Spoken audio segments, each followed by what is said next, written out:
السلام علیکم معزز ناظرین، سونی دھرتی ٹی وی چینل کی طرف سے میں آپ کو خوش آمدید کہتا ہوں۔ ہماری آج کی گفتگو کا موضوع خواب سے حقیقت تک، اور اس کا تعلق ابھی جو چند روز کے بعد 23 مارچ آنے والا ہے، تو قرارداد لاہور یا 23 مارچ 1940 کے حوالے سے ہمارا آج کا یہ پروگرام ہے۔ میں اپنے مہمانان گرامی سے آپ کا تعارف کرا دوں۔ ہمارے ملک کے مشہور دانشور جسٹس ڈاکٹر جاوید اقبال صاحب میری دائیں طرف ہیں۔ اس کے بعد ہمارے سینئر صحافی، امروز ملتان کے پہلے ایڈیٹر، دانشور اور ترقی پسند جو تحریک تھی پاکستان میں اور اس سے پہلے متحدہ ہندوستان میں، اس کے بہت ہی اہم رکن حمید اختر صاحب کے ساتھ ہی ہمارے ملک کے مشہور اور سینئر صحافی، تجزیہ نگار اور کئی صحافیوں کی انجمنوں کے کوئی نہ کوئی کسی نہ کسی شکل میں عہدیدار رہ چکے ہیں یا بھی ہوں گے، جناب مجیب الرحمان شامی صاحب۔ ڈاکٹر صاحب، 23 مارچ 1940 کے حوالے سے آج کی گفتگو ہے۔ 1930 میں علامہ ڈاکٹر اقبال نے ایک انڈیپینڈنٹ اسٹیٹ کا تصور پیش کیا تھا خطبہ الہ آباد میں۔ 1940 میں جا کے یہ کسی نہ کسی شکل میں میٹرلائز ہوتا ہے، تو یہ 10 سال کے عرصے میں کیا ہوتا رہا؟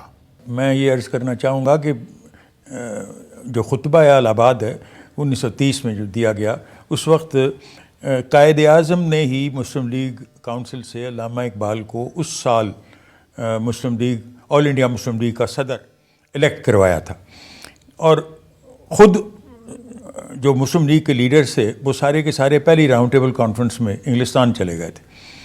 تو علامہ کا جو خطبہ الہ آباد ہے، اس میں جو اسٹیٹ کا تصور آیا، اس کا پس منظر یہ تھا کہ اگر 14 پوائنٹس جو قائد اعظم کے تھے، جو کہ ایک طرح سے سارے کے سارے مسلمان سیاسی پارٹیوں کے یا مسلمانوں کے مطالبات تھے، اگر وہ مان لیے جائیں یا کانگریس ان کو مان لے، تو پھر یعنی مطلب ایک ایسا فارمولہ وہ 14 پوائنٹس والا تھا کہ اگر وہ فارمولہ ایکسیپٹ ہو جاتا ہے، sharing of power between Hindus and the Muslims, تو پھر متحد، تو وہ پہلے بھی نہرو کمیٹی نے نامنظور کر دیا تھا اس کو، راؤنڈ ٹیبل کانفرنس میں بھی نامنظور ہوا۔ تو قائد اعظم بڑے ڈسولوینٹ ہو رہے تھے اس وقت، بلکہ یہاں تک سوچا کہ میں واپس کس منہ سے جاؤں، تو پھر وہیں سوچ رہے تھے وہیں انگلستان میں رہے، وہیں پریکٹس کروں۔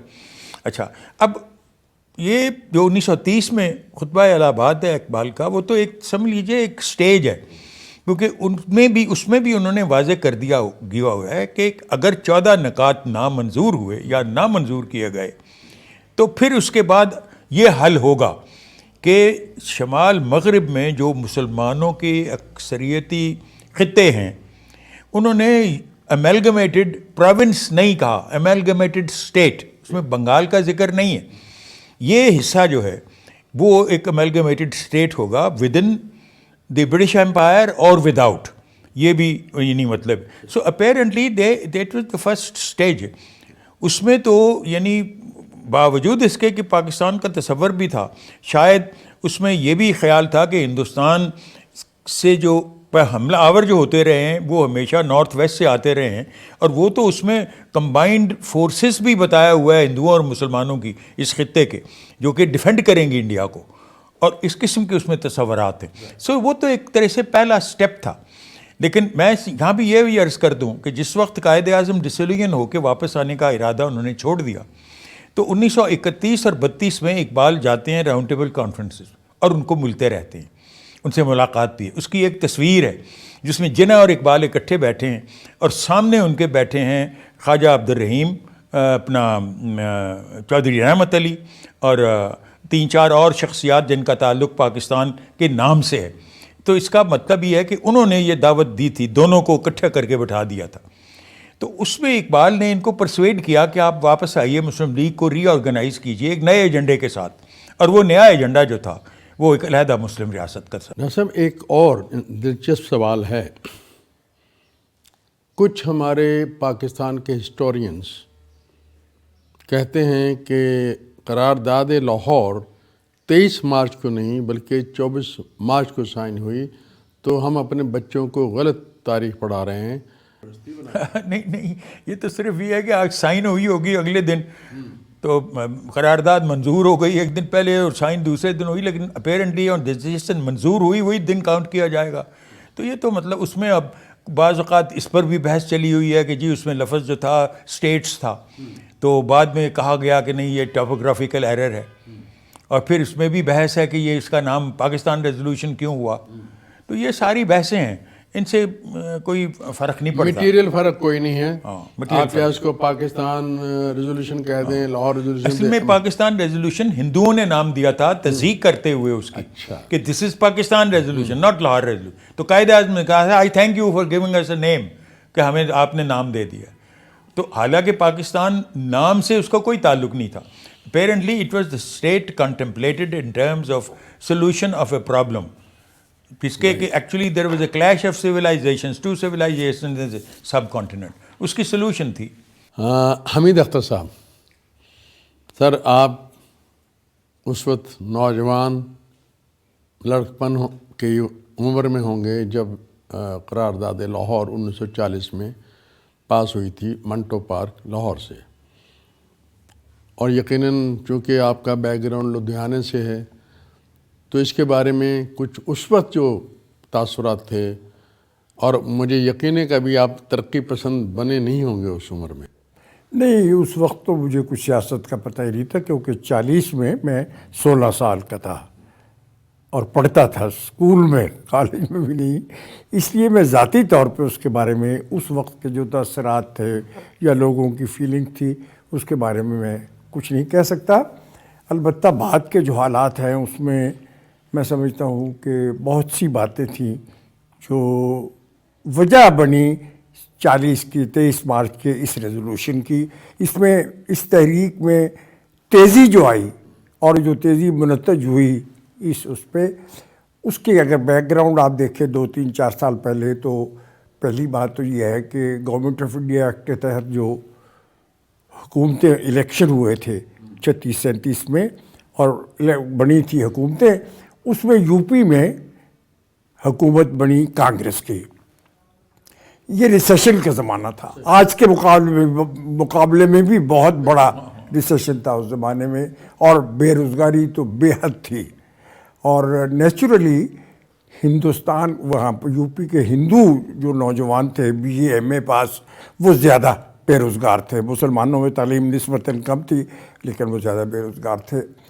اس وقت ویٹیج ملتا تھا یو پی کے مسلمانوں کو پنجاب کے حصے کی کچھ نوکریاں کاٹ کے. 14% آبادی تھی مسلمانوں کی یو پی میں, اور 18 یا 20% نوکریاں ملتی تھی پنجاب میں کمی کر کے. تو اس پہ ایجیٹیشن ہوا, اس پہ ہنگامہ ہوا. نوجوانوں نے کہا کہ جی ہماری حکومت بنی ہے, ہم تو اس حکومت کے انتظار میں تھے, اس کے لیے ہم نے جلوس نکالے, جلسے کیے, اب ہمیں نوکری نہیں ملتی, اب ہمارا حصہ جو ہے وہ مسلمانوں کو مل رہا ہے. تو ولبھ بھائی پنت جو تھی چیف منسٹر ہوتے, وزیر اعظم ہی کہلاتے تھے اس زمانے میں, ان کی طرف سے اعلان ہوا کہ آئندہ سے آبادی کے مطابق نوکری ملے گی, اور وہی ویٹیج جو ہے وہ ختم کرنے کا اعلان کیا. تو اس میں تھوڑا سا نوکریوں کا معاملہ بھی ہے, تھوڑا سا نہیں بلکہ بہت زیادہ. بنیاد تو ہمیشہ معاشی معاشی ہوتی ہے, اور یہ ہے کہ وہ یہاں پہ بھی اسٹیبلشمنٹ نے, جب تک ہمارے جو مشرقی پاکستانی بھائی سیکشن افسر کی حد تک تھے وہ قابل برداشت رہے. جب وہ سیکریٹری کے لیول تک پہنچنے لگے تو سازشیں, MM احمد کی رپورٹ اگر آپ دیکھیں, یعنی ملک ٹوٹنے سے 2 سال پہلے کی رپورٹ ہے یہ, جو ڈسٹریبیوٹ کی گئی ساری وزارتوں میں کہ مشرقی پاکستان کے بغیر پاکستان کی وائبلٹی کیا ہے. تو یہاں بھی نوکریوں کا معاملہ ہے دراصل. دوسری بات یہ کہ جیسا کہ ڈاکٹر صاحب نے کہا اس میں وہ کرپس مشن کا پلان بھی ہے، وہ بھی قائد اعظم نے تو مان لیا تھا کہ صوبائی خود مختاری ہوگی اور صوبوں کو پوری اختیارات ہوگا، تقسیم ہوگی، پاکستان نہیں بڑھے گا. یہ نہرو نے مانا پہلے، اس کا خیال تھا کہ جناح نہیں مانیں گے، جب جناح مانے تو وہ مکر گئے نہرو، اس کے بعد یہ صورتحال پیدا ہوئی. شامی صاحب، سر میں قائد اعظم کی ایک تقریر کا چھوٹا سا اقتباس پڑھوں گا جو انہوں نے 23 مارچ کے حوالے سے انہی دنوں میں پڑھا تھا. وہ چونکہ انگریزی زبان میں ہے، اس کا تعلق چونکہ اسلام اور مذہب سے ہے، تو یہ اس کا بہترین جواب مجھے آپ سے ہی توقع ہے. اجازت ہو تو میں ذرا اینک تبدیل کر لوں. We are a nation of 100 million, and what is more, we are a nation with our distinct culture, civilization, language, literature, art, architecture, legal laws, moral codes, customs, calendar, history, traditions, and ambitions. As Muslims, we have our own distinctive outlook on life. یعنی سارا انہوں نے culture کا بھی کہہ دیا، architecture کا بھی کہہ دیا، کسٹمز کا بھی کہہ دیا، ڈریس کا بھی کہہ دیا، سب کچھ کہہ دیا، لیکن قائد اعظم نے اس میں واضح طور پر یہ نہیں کہا جس کو ہم آج بنیاد بناتے ہیں کہ جی یہ اسلام کے لیے پاکستان بنا ہے. تو اس کے بارے میں آپ ذرا تھوڑی سی وضاحت کر دیں. منظور صاحب دیکھیں، یہ بحث جو ہے اسلام کے لیے بنا ہے یا اور کسی کام کے لیے بنا ہے، یہ بحث میں سمجھتا ہوں یکسر لا تعلق ہے اس معاملے سے. جب یہ جو پاکستان کی تحریک ہے، اس کی بنیاد کیا تھی؟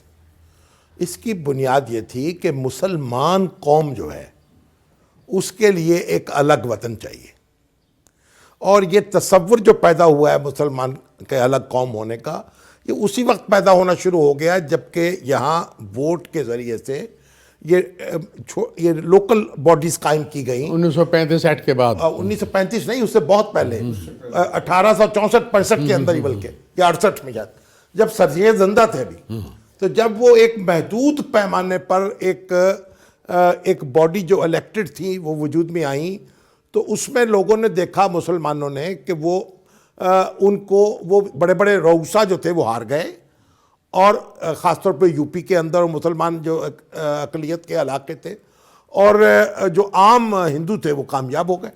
تو یہ بڑی پریشانی لاحق ہو گئی کہ یہ ہوا کیا ہے. تو وفد کے وفد جو ہے سر سید کے پاس آنے لگے کہ یہ کیا صورتحال ہے. وہیں سے سر سید نے اس بات پہ غور شروع کیا اور پھر یہ بات کہی کہ ہندوستان میں ایک ایسا طریقہ انتخاب چاہیے جس میں تمام قوموں کی ریپریزنٹیشن ہو، اور اگر یہ طریقہ انتخاب جو مغرب میں ہے، جو انگلینڈ میں ہے، وہ اپنایا جائے گا تو مسلمان جو ہیں وہ منورٹی میں رہیں گے اور ان کی کوئی ریپریزنٹیشن نہیں ہوگی. تو یہ جو ساری تحریک ہے، پھر جداگانہ انتخاب آیا، پھر ایک لمبی کہانی، جیسا ڈاکٹر صاحب نے بھی فرمایا ہے. بنیادی طور پر جو بات ہے وہ مسلمانوں کے حقوق کی بات تھی، اور یہ تحریک جو ہے وہ اسی بنیاد پر چلی. تو اب مسلمانوں کے حقوق کیا ہیں؟ وہ معاشی بھی ہوں گے، وہ سماجی بھی ہوں گے، وہ مذہبی بھی ہوں گے. دیکھیے، میں ایک مسلمان ہوں، آپ بھی ماشاءاللہ مسلمان ہیں. جو ہماری اپنی ضرورتیں ہیں ذاتی اور شخصی، وہی اجتماعی ضرورتیں ہوں گی. دیکھیے، مجھے کھانا بھی چاہیے، اور مجھے پانی بھی چاہیے، مجھے ہوا بھی چاہیے، مجھے مسجد بھی چاہیے، میں نے نماز بھی ادا کرنی ہے، اور میں نے دنیا کے دوسرے کام بھی کرنے ہیں. تو جس طرح آپ نے انفرادی طور پر یہ کام کرنے ہیں، اسی طریقے سے آپ نے اجتماعی طور پر کرنے ہیں. اور جب اجتماعی زندگی کی آپ ترتیب کریں گے تو آپ جس طرح مناسب سمجھیں گے اس کو ترتیب دے لیں گے. تو قائد اعظم نے یہ جو آپ نے اقتباس پڑھ کے سنایا، اس میں بھی اگر آپ دیکھیے تو زور اس بات پر ہے کہ مسلمان جو ہیں اپنی تہذیب کے اعتبار سے، اپنی ثقافت کے اعتبار سے، اپنے کیلنڈر کے اعتبار سے، اپنے ناموں کے اعتبار سے ایک الگ قوم ہے. اچھا، اب یہ الگ قوم ہے تو اس کا مطلب یہ ہے کہ ہمارے حقوق کو آپ تسلیم کر لیں ایک اس ہندوستان کے اندر رہتے ہوئے اور یا ہندوستان سے باہر رہتے ہوئے. جیسے اقبال نے بھی لفظ استعمال کیا ود ان اور ود آؤٹ، یعنی کوئی ایسی بات اگر وہ حقوق تسلیم کر لیے جاتے اور ریپریزنٹیشن کا کوئی بہتر فارمولہ بن جاتا، جیسے کیبنٹ مشن پلان آیا اس میں بھی رہنے کو تیار تھے. جب وہ تسلیم نہیں ہوئے پھر پاکستان بنا اور ایک تقسیم ہوئی. اب اس کے بعد یہ ہے کہ جب آپ ایک مملکت آپ کے پاس ہے، اب آپ نے اس کا نظم و نسق چلانا ہے، تو ظاہر ہے کہ جو اس کے رہنے والے ہوں گے وہی فیصلہ کریں گے. اور قائد اعظم سے جب بھی پوچھا گیا کانسٹیٹیوشن کے حوالے سے، انہوں نے یہی بات کی کہ یہ پاکستان کی جو دستور ساز اسمبلی ہے وہ یہ طے کرے گی. انہوں نے پاکستان کا کوئی دستوری ڈھانچہ طے نہیں کیا. انہوں نے اپنی قوم کے اس کے اوپر چھوڑا نمائندوں پر کہ وہ یہ طے کریں. تو اب جب کہ ہم یہ دستور بنا چکے ہیں، کئی دستور بنا چکے ہیں اور بہت سا معاملہ آگے بڑھ چکا ہے، اس وقت بھی ہمارا جو دستور ہے اس پر ایک قومی اتفاق رائے موجود ہے. تو جب ہم یہ ساری بحثوں سے اب نکل گئے ہیں نظری کہ ہمیں کیا چاہیے کیا نہیں چاہیے، اب میں سمجھتا ہوں کہ ہمارا جو دستور ہے وہ ہماری خواہشات کا یا ہماری امنگوں کا یا ہماری آرزوؤں کا مظہر ہے. کیونکہ دستور بنتا ہے اس وقت جب مختلف خیال لوگ ہوتے ہیں، کوئی ایک طریقے سے سوچتا ہے، کوئی دوسرے طریقے سے سوچتا ہے، کوئی دنیا میں ایک طرح سے سوچنے والے لوگ نہیں ہوتے. اسلام کی بے شمار انٹرپریٹیشنز ہیں، جمہوریت کی بے شمار انٹرپریٹیشنز ہیں. آپ دیکھیں چائنا جو ہے وہ بھی اپنے نظام کو جمہوریت کہتا ہے، برطانیہ بھی جمہوریت کہتا ہے، امریکہ بھی جمہوریت کہتا ہے، اور تینوں کی جمہوریتوں میں کتنی قدریں مشترک، بہت فرق ہے. اسی طرح جو اسلام کی تعبیرات ہیں وہ بھی اس میں لوگ ہیں، کئی اسکولز آف تھاٹ ہیں، وہ اپنی اپنی جگہ رہیں گے. لیکن اصل بات یہ ہے کہ ہم نے اجتماعی طور پر یہ فیصلہ کر لیا کہ ایک پارلیمنٹ ہونی چاہیے، الیکشن ہونے چاہیے، اس کے ذریعے سے مملکت کا کام چلایا جائے.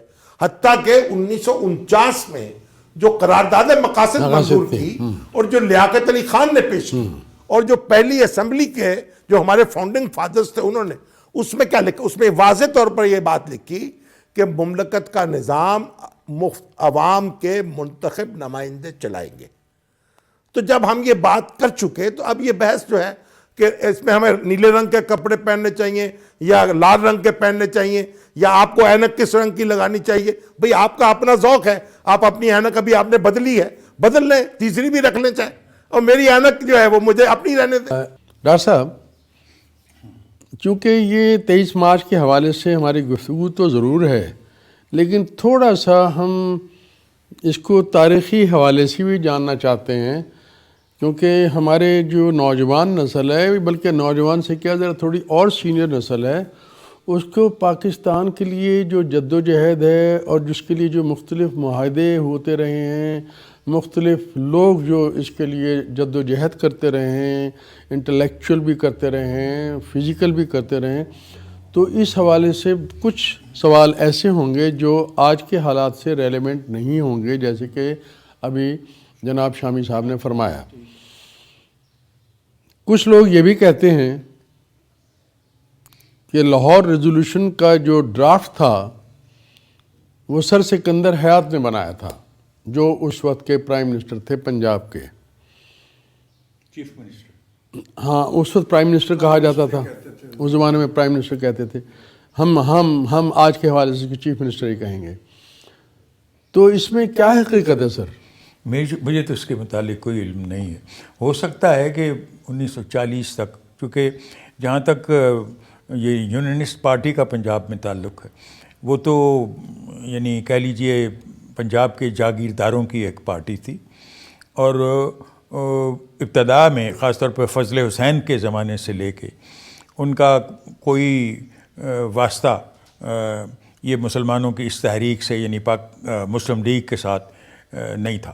تو مگر ہو سکتا ہے کہ اتنا وقت گزرنے کے بعد، مثلا یہاں پر جب علامہ اقبال کو قائد اعظم نے 1936 میں یا 35 میں بنایا پروونشل مسلم لیگ کا صدر، جب اقبال بستر مرگ پر ہی تھے ایک اعتبار سے، اس زمانے میں جب قائد اعظم نے میٹنگ کال کی تھی کلکتے میں مسلم لیگ کی، تو سکندر حیات بھی اس وقت کولیبریٹ کر رہے تھے. تو علامہ ہم نے ہمیشہ یونینسٹ پارٹی کو اور ان کی قائدین کو مشکوک نظر سے دیکھتے تھے. تو ایک بیان دیا تھا کہ چھاپنے کے لیے کہ اس پنجاب کی لیڈرشپ کے خلاف کہ قائد اعظم یا جناح ان کو اہمیت نہ دے اور ذہن میں رکھے کہ ان کو اس معاملے میں کوئی چکمہ نہ ملے، چکمہ نہ دیا جائے. تو قائد اعظم نے منع کر دیا تھا انہیں کہ وہ پیغام شائع نہ کیا جائے، and he didn't get it published. یہ تو خیر پولیٹیکل ان کا جناح سکندر پیکٹ بھی تو ہوا تھا 1900. وہی جناح سکندر پیکٹ کے متعلق اقبال ہیڈ ریزرویشنز، لیکن Quaid Azam was a better politician. ان کو یہ خیال تھا کہ ان کی ریزرویشنز جو ہیں وہ اپنی جگہ پہ، لیکن اپیرنٹلی اس زمانے میں ہو سکتا ہے کہ یہ تو 1938 میں بات کر رہا ہوں جس وقت قائد نے یہ میٹنگ کال کر رکھی تھی کلکتے میں. اور آپ اگر پڑھیں اس کی اعجاز بٹالوی کے بھائی کی کتاب عاشق بٹالوی کی اقبال کے آخری 2 سال اس میں اس کی ساری ڈیٹیل ہے. لیکن ہو سکتا ہے کہ 1940 اور 1938 میں 2 سال کا فرق ہے. تو ہو سکتا ہے کہ اس وقت جہاں تک سر سکندر حیات کا تعلق ہے he course had collaborated with the Muslim League, اور ہو سکتا ہے انہوں نے اس کا ڈرافٹ بنایا ہو. لیکن میری ریسرچ جہاں تک ہے میں نے کبھی ان کا نام اس ضمن میں نہیں سنا. ٹھیک ہے، کیونکہ کچھ لوگ جو ہے اس حوالے سے کہتے ہیں بیکاز انہوں نے جب شاہی مسجد کو ری انسٹیٹ کرایا اس کے بعد مسلمانوں میں جو پنجاب کے مسلمان بہت زیادہ یعنی ان کی رجحان ہو گیا سکندر حیات کی اس اسلامی اپروچ کی طرف. اور قائد اعظم نے بھی دیکھا کہ یہ آدمی جو ہے کام کا سنا ہے کہ یہ بھی میں نے پڑھا ہے کہ اس یونینسٹ پارٹی پنجاب کی جو تھی اس کا نام مسلم یونینسٹ پارٹی بھی اسی وقت رکھا گیا تھا. کیا یہ صحیح ہے؟ مجھے اس کے متعلق کم از کم میری تحقیق میں یہ ساری باتیں نہیں آئیں. میں تو اتنا جانتا ہوں کہ سر فضل حسین کی ڈائری جو ہے وہ چھپ چکی ہے، اور جناح جس وقت پہلی مرتبہ ہندوستان واپس آ جانے کے بعد مسلم لیگ کو ری آرگنائز انہوں نے کیا اور پنجاب میں وہ آئے 1935 یا 36 میں، تو اقبال کے ہاں ان کے گھر آنے سے پیش فلیٹیز میں ٹھہرے تھے. یہ پہلے فضل حسین کی طرف گئے اور فضل حسین نے ڈائری میں اندراج کیا ہوا ہے کہ اس شخص کی کوئی اہمیت نہیں، اس لیے میں نے بھی اس کو کوئی اہمیت نہیں دی. تو یونینسٹ پارٹی کا اس زمانے میں تو یہ صورتحال تھی. اور بعد میں سکندر تو پروتیجے اسی سسٹم کی یا اسی تھنکنگ کے تھے. تو میں سمجھتا ہوں کہ میں تو اس ویو کا ہوں کہ یہ کیونکہ جاگیرداروں کا یہ سارا گروپ تھا، گو اس میں اقبال بھی جب پروونشل مسلم کونسل کے ممبر الیکٹ ہو کے آئے تھے تو اس وقت بھی یہی یونینسٹ پارٹی کے ساتھ ہی یہ کلیبوریٹ کر کے آئے تھے. لیکن اس میں بھی جو انہوں نے اپنے خیالات وہاں پیش کیے، مثلا ایگریکلچرل انکم ٹیکس لگایا جائے، لینڈ ریفارم کا ذکر 1927 میں کر رہے ہیں، اور یہ اس قسم کی جو صورت ہے وہ کسی صورت میں قابل قبول نہیں تھی ان پنجابی چودھریوں کو جو اس وقت یونینسٹ پارٹی کے سربراہ تھے. حمید صاحب، سر آپ 1947 میں غالباً پاکستان آئے، فوراً ہی میں سمجھتا ہوں آپ کے توقعات اس دوران میں آپ صاحب نظر بھی ہو چکے تھے. تو پاکستان جو آپ نے سوچا تھا لدھیانے میں اور آپ کے ساتھ اور مسلمان لوگوں نے کیسا پایا؟ کیا ہم ڈیٹوریٹ تو ہوئے ہیں وہ تو سب جانتے ہیں، لیکن اس کی کیا وجوہات ہوئیں؟ دیکھیے، میں پاکستان بننے کے بعد لدھیانے میں نہیں تھا. پاکستان بننے سے پہلے بامبے میں تھا. 2 سال میں بمبئی میں تھا. اس سے پہلے البتہ لدھیانے میں تھا، اور ہم نے شروع کر دیے تھے جلسے وغیرہ مسلم لیگ کے، اور ہمیں تانے ملتے تھے ہندو دوستوں کے جو ہمارے ساتھ تھے کہ تم یہ اس قسم کی مذہبی باتیں کر رہے ہو ترقی پسند آدمی ہونے کے باوجود. خود جو احراری وہاں پہ بہت زور تھا، مولانا حبیب الرحمان کا تو وہ شہر تھا، احرار وہاں پہ کافی مضبوط تھی. ہمارے دوستوں میں سے ایک بہت بڑا حلقہ احرار کے لوگوں کا تھا. تو مجھے یاد آتی ہے اپنی جوانی کی ایک حماقت بھی اس کو کہے تو ٹھیک ہے، لیکن اس سے یہ اندازہ ہوتا ہے کہ کس طرح سے سپورٹ پاکستان کو، پاکستان کے نعرے کو سپورٹ، عام لوگوں کی سپورٹ کس طرح ملتی تھی. کہ ایک مجمع میں بحث ہو رہی تھی تو کسی نے کہا کہ کہاں اللہ تعالیٰ نے کہا ہے، کہاں قرآن شریف میں آیا ہے کہ ہندوؤں کے ساتھ نہیں رہ سکتے. تو میں تو حافظ قرآن تھا، میں نے فوراً کہا کہ صاف موجود ہے قرآن شریف میں، اقیم الصلاۃ لدلوک الشمس الی غسق اللیل وقرآن الفجر، صلاۃ کا ذکر ہے. میں نے کہا یہ صاف لکھا ہو، اور سب نے اس کو تسلیم کیا کہ اچھا اگر ہے قرآن شریف میں تو ٹھیک ہے. تو اس طرح کی سپورٹ بھی موجود تھی وہاں پہ. لیکن جو ہمارے جیسے ترقی پسند لوگ جنہوں نے سپورٹ کیا، اس کی وجہ جو سب سے بڑی تھی وہ یہ کہ کمیونسٹ پارٹی آف انڈیا نے قوموں کے حق خود اختیاری کی بنیاد پر اس کو سپورٹ کیا، مسلمانوں نے سب کانٹیننٹ کی تحریک کو. اور اس کے لیے نیا زمانہ میں کوئی 4 درجن 6 درجن ایڈیٹوریل، کوئی 4-6 درجن مضامین سجاد ظہیر صاحب کو جو لکھے ہوئے ہیں وہ احمد سلیم نے ترتیب دے کے کتابی شکل میں چھاپ دیے. اس میں مسلسل یہ کہا گیا ہے کہ جب یہ کوئی قوم یہ فیصلہ کر لیتی ہے، جب عوام یہ فیصلہ کر لیتے ہیں کہ ان کو الگ وطن چاہیے، اپنا الگ وطن چاہیے، تو یہ ان کا حق ہے قوموں کے حق خود اختیاری کی بنیاد پر. یہ ہم لوگوں کو یہ بات بھی اپیل کرتی تھی. اور باوجود اس کے کہ بطور اسرار الحق مجاز کے وہ کہتا تھا کہ بھائی ہندوستان کی تقسیم کو دل نہیں مانتا. لیکن جب ہم پی سی جوشی کا آرٹیکل پڑھتے ہیں نیو ایج میں تو اس وقت دماغ مان جاتا ہے. تو دماغ جو ہے وہ مان جاتا رہا ہے.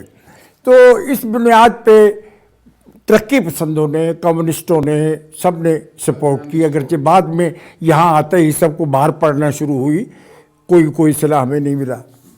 ایک بات مگر جو میں شامی صاحب کی بات کے بارے میں کہنا چاہتا ہوں، یہ تو آئیڈیل پوزیشن ہے اگر ایسا ہو سکے، لیکن ایسا ہے نہیں، پریکٹیکلی ایسا نہیں ہے. اور جب آپ معاملہ مذہب کا آتا ہے تو پھر مذہب میں تو بے شمار فرقے ہیں، ہمارے مذہب میں تو بہت ہی زیادہ ہیں، اور اس میں ہر کوئی کوشش کرے گا کہ میرا مذہب جو ہے وہ صحیح ہے. اصل جو ہے یہاں پہ فساد کی بنیاد یہی طریقہ ہے. اور سوچنے اور غور کرنے کی بات یہ ہے کہ اس سے کیسے نجات حاصل کی جائے، کیونکہ جب تک اس پہ ہم نہیں غور کرتے، اگر ہم یہ کہتے ہیں کہ بھئی یہ ذاتی معاملہ ہے، میں کیسے نماز پڑھتا ہوں، میں کیسے عبادت کرتا ہوں، میرا کس سوچ سے، کس فرقے سے تعلق ہے، اس کو میں میرا ذاتی معاملہ سمجھ لیا جائے تو کہتے ہیں کہ جی یہ تو سیکولرزم کی بات ہے، اور سیکولرزم کا مطلب لادینیت یہاں پہ ہو گیا ہے. تو اصل بات یہ ہے کہ اگر یہ ہو جائے کہ میری انک میری اور آپ کی انک میری، تو اس سے تو بہتر کوئی صورت ہو ہی نہیں. لیکن اس کو کیسے ہم پورا کریں، یہ امپلیمنٹ کرنا مشکل ہے. امپلیمنٹ کرنا مشکل. شامی صاحب، حضور 23 مارچ کو ہم نے ڈیمانڈ کیا تھا کہ مسلمانوں کے لیے ایک سوورن اسٹیٹ ہوگی، جو ابھی ڈاکٹر صاحب فرما رہے تھے کہ اس میں بھی کنٹروورسی پیدا ہو گئی. اسٹیٹ کب بنا؟ دیکھیے بات یہ ہے کہ کیا کوئی سازش ہے اس میں؟ میں یہ پوچھنا چاہتا دیکھیے ہوں. میں آپ کو عرض کرنا چاہتا ہوں، ابھی جو حمید اختر صاحب نے فرمایا، میں یہ عرض کرتا ہوں کہ دستور جب بن گیا پاکستان کا تو ہم نے دستور کے تابع جو ہے زندگی گزارنی ہے. جو بھی اسلام کی روشنی میں ہم اپنی سیاست کی تعبیر کر سکتے تھے وہ ہم نے کر دی، اور اس میں اپنا ایک نظم حکومت قائم کر دیا، اور جھگڑے ختم کرنے کا ایک ہم نے ادارے بھی قائم کر دیے. پارلیمنٹ ہو گئی، جوڈیشری ہو گئی، سپریم کورٹ ہو گیا، یہ ادارے موجود ہیں. اس میں شریعت کورٹ جو ہے وہ اس کا اب صرف ایک محدود دائرہ ہے. وہ حدود آرڈیننس کے تحت ایک اپیلنٹ کورٹ ہے، یعنی میں اس کی کوئی ضرورت محسوس نہیں کرتا ایک کانسٹیٹیوشنل سکیم میں. اور اگر وہ نہ بھی ہو تو کوئی فرق نہیں پڑے گا. لیکن کیونکہ حکومتیں بعض کاسمیٹک انتظامات ایسے کرتی ہیں اور پھر لوگوں کو وہ الجھانے کے لیے، اور پھر اس کے بعد اس میں خود بھی الجھ جاتی ہیں. یہ اس سے قطع نظر. اب دیکھیے میں دو باتیں عرض کرنا چاہتا ہوں. ابھی آپ نے بات ایک کی تھی سردار سکندر حیات کی. میں یہ عرض کرنا چاہتا ہوں کہ جو سردار سکندر حیات ہیں ان میں اور قائد اعظم میں کوئی مخاصمت نہیں تھی، کیونکہ جب مسلم لیگ نے جو 1937 کا الیکشن ہے وہ ہارا، اور اس کو مسلم لیگ جو تھی ایک اس انتخاب کے بعد اپنا ایک ریپریزنٹیٹیو کریکٹر جو تھا وہ اس کا دعویٰ نہیں کر سکتی تھی، مسلمانوں کی نمائندہ جماعت نہیں رہی تھی، یعنی ووٹ کے اعتبار سے۔ اس وقت وہ صوبے مسلمانوں کے جہاں کانگریس قائم نہیں حکومت بنا سکی تھی یا جیت سکی، اب ان کو ضرورت تھی ایک آل انڈیا شیلٹر کی، اور قائد اعظم کو ضرورت تھی اپنی ایک سٹرینگتھ کی۔ تو جب یہ ہمارا اجلاس ہوا مسلم لیگ کا لکھنؤ میں، اور اس کے اندر آپ دیکھیں پنجاب سے سردار سکندر حیات وہ شریک ہوئے وزیر اعظم، بنگال کے وزیر اعظم مولوی اے کے فضل اللہ وہ شریک ہوئے، وہ اس وقت کرشک سرمک یا پرجا وہ کیا نام تھا ان کی پارٹی کا، اس کے نمائندے تھے۔ اسی طرح جو آسام کے وزیر اعظم تھے سر سعد اللہ وہ اس میں شریک ہوئے، اور جب یہ سارے لوگ شریک ہوئے آ کے مسلم لیگ کے اجلاس میں، اور قائد اعظم کو اپنا آل انڈیا سطح پر ایک لیڈر تسلیم کر لیا، تو ان کی طاقت میں ایک دم اضافہ ہو گیا۔ اچھا، اب اس کے نتیجے میں اقبال کا اور قائد اعظم کا یہاں اختلاف ہے۔ اقبال نہیں چاہتے تھے کہ یونینسٹ پارٹی سے مسلم لیگ کوئی معاملہ کرے، لیکن قائد اعظم جو تھے وہ ایک پریگمیٹک پولیٹیشین بھی تھے۔ اب ان کو معلوم تھا کہ یہ جو طریقہ انتخاب کیا ہے، اور ان کا اثر و رسوخ کیا ہے، اور کس طریقے سے آپ نے اپنی سیاست کو آگے بڑھانا ہے، تو انہوں نے وہ سکندر جناب پیکٹ ہوا، اور 1940 میں اس میں کوئی شبہ نہیں سردار سکندر حیات قرارداد لاہور کے مرتب کرنے والوں میں تھے، لیکن ان کا مسودہ منظور نہیں ہوا۔ ایک باقاعدہ سبجیکٹ کمیٹی تھی وہاں، یہ بعد میں بڑی بحث ہے، انہوں نے کہا جی فلاں چیز میں نے نہیں کہی تھی، اور کیسے اس میں ہوئی اپنی جگہ۔ یہ پھر سکندر حیات دنیا سے رخصت ہوئے، مسلم لیگ کا اور یونینسٹ پارٹی کا ایک تعاون جاری رہا، اور بڑی ایک کھینچا تانی رہی۔ اقبال ان کو پریشرائز کرتے رہے کہ وہ مسلم لیگ کو سرنڈر کریں اپنی ساری اتھارٹی، اور مسلم لیگ وہ اپنی تھوڑی سی طرح دیتے رہے، تو مسلم لیگ کے ان کے درمیان ایک تھوڑا بہت ایک معاملہ رہا۔ لیکن آپ اس کو اگر وسیع تر تناظر میں دیکھیں تو یونینسٹ پارٹی اور مسلم لیگ کی سیاست ایک دوسرے کے خلاف نہیں ہوئی، یہ بعد میں ہوئی۔ یہ سکندر حیات رخصت ہوئے، پھر خضر حیات ٹیوانا آئے، اور پھر ایک فاصلے پیدا ہوئے، اور پھر الٹیمیٹلی 1946 میں جا کے یونینسٹوں نے اتحاد کیا ہے کانگریس کے ساتھ، اور اس طرح یہاں بنائی ہے جماعت، اپنی بنا حکومت بنائی ہے جو اینٹی مسلم لیگ حکومت تھی، جس کے نتیجے میں پھر بہت زیادہ تباہی ہوئی، اور جو صورتحال ہوئی وہ ایک الگ گفتگو۔ ایک چھوٹی سی بات میں عرض کرتا ہوں، حمید اختر صاحب نے فرمایا تھا کہ یہ جو ہمارے ہاں ویٹیج کا فارمولہ تھا اس سے نوکریوں کا معاملہ زیادہ ہو گیا ہے۔ اصل میں جو ویٹیج کا فارمولہ تھا وہ صرف نوکریوں کا نہیں تھا، وہ ریپریزنٹیشن کا بھی تھا۔ اس ویٹیج کے فارمولے میں یہ طے ہوا کہ جو اقلیتی علاقے ہیں نا، ہندوؤں کے یا مسلمانوں کے، ان میں ان کا جو تناسب ہے نا نشستوں کا وہ بڑھا دیا جائے گا۔ تو اس کا فائدہ ہوا پنجاب میں ہندوؤں کو اور سکھوں کو، اور یو پی سی پی کے اندر ہوا مسلمانوں کو۔ لیکن اس کی ایک بڑی دلچسپ بات یہ تھی کہ کوئی ایسا علاقہ مسلمانوں کا نہیں تھا جہاں کہ وہ ہندو جو ہیں وہ اتنی بڑی تعداد میں ہوں کہ وہ ان کی میجورٹی بن سکے۔ تو وہاں ایک تھن میجورٹی ان کی میجورٹی رہ گئی، مسلمانوں کی میجورٹی بہت تھن ہو گئی، اور وہاں لیکن جو اقلیتی علاقوں کے مسلمان تھے ان کو یہ فائدہ پہنچا کہ ان کی تعداد زیادہ ہو گئی، ان کی ریپریزنٹیشن زیادہ ہو گئی۔ لیکن جب بھی کوئی تحریک چلتی ہے اس میں بے شمار زیر و بم آتے ہیں، نشیب و فراز آتے ہیں۔ آپ جیسے گاڑی چلا رہے ہوتے ہیں نا ٹریفک پہ، کبھی ادھر کبھی ادھر کبھی ادھر، اور جو گاڑی پیچھے بیٹھا ہوتا ہے آپ ان پہ ڈرائیور کو بار بار ٹوکتے ہیں، یہ کیا ہو گیا وہ کیا ہو گیا، وہ ایک گاڑی چل رہی ہوتی ہے، تو وہ پھر آپ منزل تک جب پہنچتے ہیں تو بہت سے موڑ کاٹتے ہیں، بہت سے آپ ایکسیڈنٹ سے بھی بچتے ہیں، بہت سی چیزیں ایسی ہوتی ہیں جن کو پھر آپ پیچھے مڑ کے دیکھ ہی سکتے ہیں۔ میں حمید اختر صاحب سے ایک سوال کرنا چاہوں گا سر۔ سوال تو میں نے کیا تھا شامی صاحب سے، شامی صاحب نے غالباً اس سوال کو نظر انداز کر کے چلے گئے، یا میں سمجھا نہیں سکا۔ کہ 23 مارچ 1940 کو جو قرارداد منظور ہوئی تھی اس میں اسٹیٹس کا نام تھا، کیونکہ بہت زیادہ بحث چلتی رہی ہے پچھلے 10 سال سے، اور وہ ایسٹ پاکستان، اور مقصد یہ تھا کہ مسلمانوں کی ساورن اسٹیٹس بنیں گی، اور اس میں شاید علامہ اقبال کا بھی کوئی ایک اسٹیٹ کا نقطہ نظر نہیں تھا کہ ساورن اسٹیٹس ہوں گی مسلمانوں کی. کیا ایسا ہے تھا یا یہ تو میں نے آپ سازش؟ سے بتایا کہ مجھے تو اس زمانے کا تو مجھے نہیں معلوم، ڈاکٹر لیکن صاحب، جو کچھ پڑھا ہے ہم نے اور جو بحث جیسا کہ آپ نے کہا وہ تو آج تک چل رہی ہے، اس میں تو بار بار یہ بات آئی کہ اوریجنلی لفظ اس میں اسٹیٹس کا تھا، جس کو بعد میں شاید دہلی کے سیشن میں ختم کیا گیا. یہ جہاں تک میری یاد کا تعلق ہے یا جہاں تک میں نے پڑھا ہے. اب یہ ہے کہ میں تو کوئی محقق آدمی نہیں ہوں، اس کا جواب یا تو ڈاکٹر صفدر محمود دے سکتے ہیں، شامی میں صاحب. شامی صاحب سے پوچھوں گا، شامی صاحب سے پوچھیں، کیونکہ شامی اسے صاحب کہتے ہیں ٹوپوگرافیکل ایرر. آپ نے اعتراض درست کیا ہے، کیونکہ میں آپ کے دوسرے سوالوں میں اتنا پھنس گیا کہ یہ بات نظر انداز ہو گئی.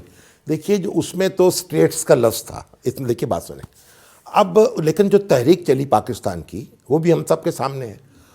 اس کے اندر یہ ایک تصور موجود رہا کہ مشرقی پاکستان جو ہے، بلکہ یہ بھی رہا کہ مغربی جو بنگال اور مشرقی بنگال ایک متحدہ ریاست کے طور پر اپنا وجود برقرار رکھ لے. اور اس کی بہت سے ڈاکومنٹس اب آئے ہیں کہ قائد اعظم نے اس بات کی شاید اجازت بھی دی یا اس سے صرف نظر بھی کیا کہ اگر وہاں کوئی ایسا کمپرومائز ہو سکتا ہے تو ہو جائے، لیکن وہ نہیں ہوا.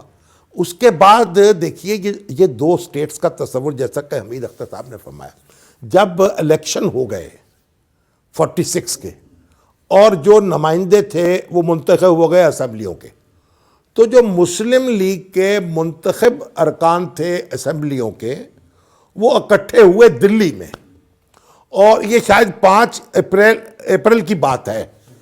وہ اس اجلاس میں جو منتخب نمائندوں کا ایک کنونشن تھا، اس میں حسین شہید سہروردی نے یہ ریزولوشن پیش کیا کہ ہمارا مطلب پاکستان سے ایک ریاست ہے اور ہم ایک ریاست قائم کریں گے، 2 ریاستیں قائم نہیں کریں گے.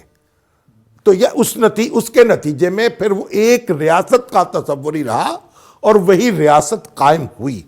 تو ایک تحریک جب چل رہی ہوتی ہے، جیسے کہ میں نے پہلے بھی عرض کیا، وہ مختلف مراحل سے گزرتی ہے، سوچ کے مختلف دھارے ہوتے ہیں، لیکن جب ایک چیز بن جاتی ہے تو جب بنا پاکستان تو وہ ایک پاکستان تھا، اور اس کے وہ ایک صوبے کے طور پہ مشرقی بنگال اس کا حصہ تھا.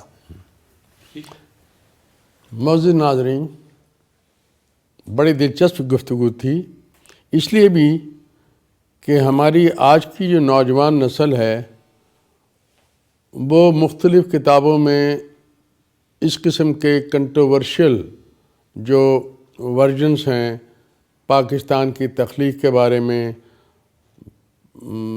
لاہور ریزولوشن کے بارے میں، اور پاکستان یا مسلمانوں کے لیے ایک اسٹیٹ ہوگی یا زیادہ اسٹیٹس ہوں گی، یہ سارا جو ایک کنفیوژن رہا ہے، میں سمجھتا ہوں کہ آج کی نشست میں ہمارے ملک کے جو عظیم اور سینئر دانشور ہیں ان سے آپ کو کافی آپ کا ذہن کلیئر ہو چکا ہوگا کہ پاکستان جب ہم نے مانگا تھا تو بطور ایک اسٹیٹ کے مانگا تھا. بہت زیادہ اسٹیٹس کا جو ہمیں کہا جاتا ہے، اور کچھ ہسٹورینس نے اس کے بارے میں اس طرح نفرت انگیز طریقے سے لکھا ہے کہ جیسے کہ ہمارے اکابرین جو اس وقت تھے انہوں نے عوام سے کوئی دھوکہ کیا ہے. ایسی بات نہیں ہے. ہمیشہ ہمارے مطمع نظر، ہمارے اکابرین کا مطمع نظر یہی تھا کہ ایک اسٹیٹ، ساورن اسٹیٹ ہندوستان کے مسلمانوں کے لیے ہو، اور جس کا نام پہلے ہی 1933 میں ہمارے ایک اور لیڈر جناب چودھری رحمت علی نے تجویز کیا تھا، اور جس کو بعد میں مسلم لیگ نے بھی اور سب نے اس نام کو قبول کیا. میں شامی صاحب کے اس نقطہ نظر سے بالکل متفق ہوں کہ ایک ٹائم تھا کہ قائد اعظم بنگال کو ایک سیپریٹ اسٹیٹ کا حصہ رکھنا چاہتے تھے. اسی لیے پاکستان کا جو نام ہے اس میں بے کہیں سے نہیں ہے، پاکستان نام جو ہے وہ سارا کا سارا کشمیر سمیت یہ وہ مغربی پاکستان جس کو آج پاکستان کہتے ہیں وہ پاکستان تھا. جو موضوع ہے جس پہ ہم کافی عرصے سے مختلف کنفیوژنس میں رہے ہیں وہ آج دور ہو گیا ہوگا. اپنے میزبان کو اجازت دیجیے. منظور احمد، انشاءاللہ پھر ملیں گے. خدا حافظ.